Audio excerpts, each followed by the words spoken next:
हमारे इस नए और बेहद खास विश्लेषण में आपका स्वागत है। आज हम एक ऐसी गहरी चर्चा करने वाले हैं जो आपको सोचने पर मजबूर कर देगी। हम बात करेंगे उस ईश्वरीय संतुलन की जिसे कॉस्मिक बैलेंस भी कहा जाता है।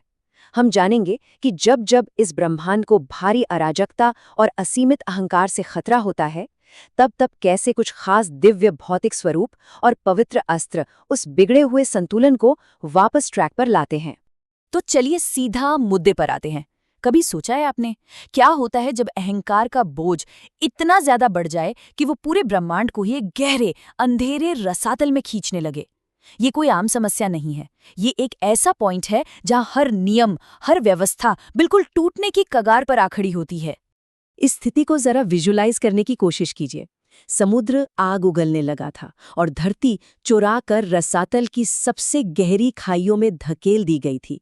सोचिए जरा, ये सिर्फ कोई कहानी की लाइन नहीं है, बल्कि ये वो खौफनाक समय था जब हिरण्याक्ष और उसके जैसे ताकतवर असुरों का अहंकार अपने चरम पर था। पहाड़ डूब रहे थे, महासागर खौल रहे थे और पूरी सृष्टि सच में त्राही त्राही कर रही थी। यथार्थ के आधार, ईश्वरीय इच्छा के भौतिक स्वरूप। अब इस भयंकर उथल-पुथल को शांत करने के लिए दो एकदम अलग लेकिन बहुत ही जरूरी तरीके सामने आते हैं। एक तरफ देखिए कूर्म अवतार को, जिनकी खूबी है असीम धैर्य और कभी न झुकने वाली स्थिरता, जो विशाल मंद्राचल पर्वत का भार उठाती है। और दूसरी तरफ है वराह अवतार, जिनका तरीका बिल्कुल आक्रामक और तेज है, जो हिरण्याक्ष को हराने और पृथ्वी को बचाने के लिए जरूरी था। शांत बचाव और उग्र प्रहार, इन दोनों के बीच का ये बैलेंस कमाल का है। चलिए इसे थोड़ा और गहराई से समझते हैं। जब देवताओं और असुरों के बीच समुद्र मंथन चल रहा था ना, तब मंद्राचल पर्वत बिना किसी बेस के पाताल में धंसने लगा था। ऐसे में भगवान विष्णु एक विशालकाय कछुए यानी कूर्म के रूप में प्रकट हुए। उनकी वज्र से भी कठोर पीठ वो अजय आधार बनी जिसने उस भारी भरकम पर्वत को थाम लिया। जरा उस घर्षण की, उस फ्रिक्शन की कल्पना कीजिए। उस तेजी से घूमते पर्वत की वजह से पूरा समुद्र उबलने लगा था, जैसे पानी से आग निकल रही हो। लेकिन इस अटूट धैर्य का नतीजा क्या निकला? उसी खौलते हुए समुद्र से अंततः 14 दिव्य रत्न और वो अमरता का अमृत प्रकट हुआ। और दूसरी तरफ क्या हो रहा है? वराह अवतार की कहानी में चीजें एकदम टॉप गियर में आ जाती हैं। ब्रह्मा जी की नासिका से एक नन्हा सा सुअर प्रकट होता है और देखते ही देखते, पलक झपकते ही वो इतना विशाल हो जाता है कि पूरा आकाश ढक जाए।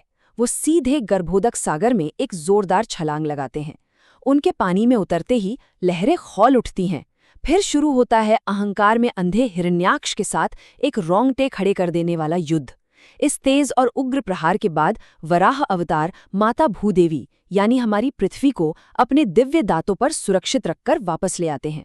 ब्रह्मांडीय व्यवस्था के उपकरण, विनाशकारी ताप से शांतिपूर्ण धुन तक।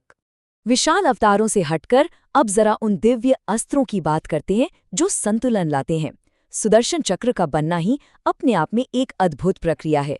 इसे बनाने के लिए भगवान सूर्य के उस असहनीय और अंधे कर देने वाले तेज को कंट्रोल किया गया, जिसे पूरी सृष्टि बर्दाश्त नहीं कर पा रही थी।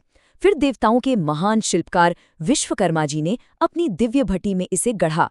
हजारों सूर्यों की भयंकर गर्मी के बीच इस चक्र के 108 कांटेदार किनारे बनाए गए, जो असल में समय के अनंत चक्र को दर्शाते हैं।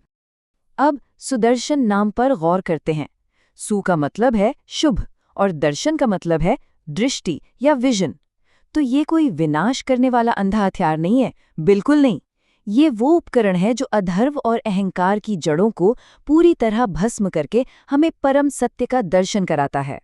और सबसे चौंकाने वाली बात पता है क्या है? सुदर्शन चक्र मन की गति से यात्रा करता है। जी हाँ, स्पीड ऑफ माइंड। और जब ये आगे बढ़ता है तो इसकी भयंकर गर्जना से स्वयं समय भी रुक जाता है।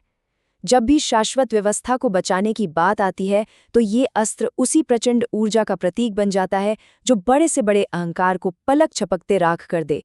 लेकिन ठहरिए, क्या संतुलन सिर्फ भयंकर युद्ध और विनाश से ही आता है? बिल्कुल नहीं। सुदर्शन चक्र की उस धधकती हुई आग से एकदम उलट वृंदावन की वो शांत और सुकून देने वाली बांसुरी भी है। ये सर्वोच्च प्रेम और पूर्ण समर्पण के जरिए संतुलन का एक बिल्कुल नया और खूबसूरत रास्ता दिखाती है। इस बांसुरी की धुन के चमत्कार लिटरली प्रकृति के नियमों को ही पलट देते हैं। जब ये धुन बजती है तो यमुना नदी का वो तेज और अशांत बहाव अचानक थम जाता है, और तो और नदी का जल भक्ति में डूबकर ऊपर की ओर उठने लगता है। उड़ते हुए पक्षी हवा में ही रुक जाते हैं, हवाएं शांत हो जाती हैं। ये सिर्फ कोई मधुर संगीत नहीं था, ये दुनिया भर के शोर में खोई हुई आत्माओं के लिए एक सीधी आध्यात्मिक पुकार थी। लेकिन इस ईश्वरीय धुन का माध्यम बनने के लिए एक बहुत बड़ी शर्त है, बांसुरी की तरह भीतर से पूरी तरह खोखला होना। और यहीं से हमें इस पूरे विश्लेषण का सबसे गहरा दार्शनिक सबक मिलता है। जब कोई बांसुरी की तरह पूरी तरह से खोखला हो जाता है, अपने अहंकार को पूरी तरह मिटा देता है, तो ईश्वर उसके माध्यम से अपना सर्वोच्च संगीत बजाते हैं। मतलब साफ है, अपने अंदर के शोर और मैं को मिटाए बिना उस ईश्वरीय शक्ति से जुड़ना नामुमकिन है। शाश्वत संतुलन, स्थिरता, सत्य और प्रेम का एकीकरण। तो अगर हम इन सभी कड़ियों को एक साथ जोड़ें तो क्या तस्वीर बनती है? ये कथाएं धर्म के 4 अहम स्तंभों को हमारे सामने रखती हैं। आधार के लिए कूर्म अवतार का अटूट धैर्य, सही कर्म के लिए वराह अवतार का त्वरित न्याय, सत्य को देखने के लिए सुदर्शन चक्र का अहंकार का विनाश, और अंत में प्रेम के लिए कृष्ण की बांसुरी का पूर्ण समर्पण। ये सिर्फ पुरानी कहानियां नहीं हैं, ये ब्रह्मांड को बैलेंस रखने का एक संपूर्ण विज्ञान है। अब अंत में एक सवाल जो हम सबको खुद से पूछना चाहिए। आज के इस बेहद तेज रफ्तार और उबलते हुए आधुनिक जीवन के शोर शराबे में हम अपनी खुद की वो दिव्य स्थिरता कैसे पा सकते हैं? क्या हमें कूर्म जैसे धैर्य की जरूरत है, या वराह जैसी तुरंत कार्रवाई की? क्या हमें सुदर्शन जैसा स्पष्ट विजन चाहिए, या फिर बांसुरी की तरह अहंकार मुक्त होकर समर्पण करने की जरूरत है? इन प्राचीन समाधानों को अपने आज के जीवन से जोड़कर जरूर देखिएगा। आज के इस गहरे विश्लेषण में बस इतना ही। सीखते रहें और इस संतुलन को अपनी जिंदगी में उतारने की कोशिश करते रहें।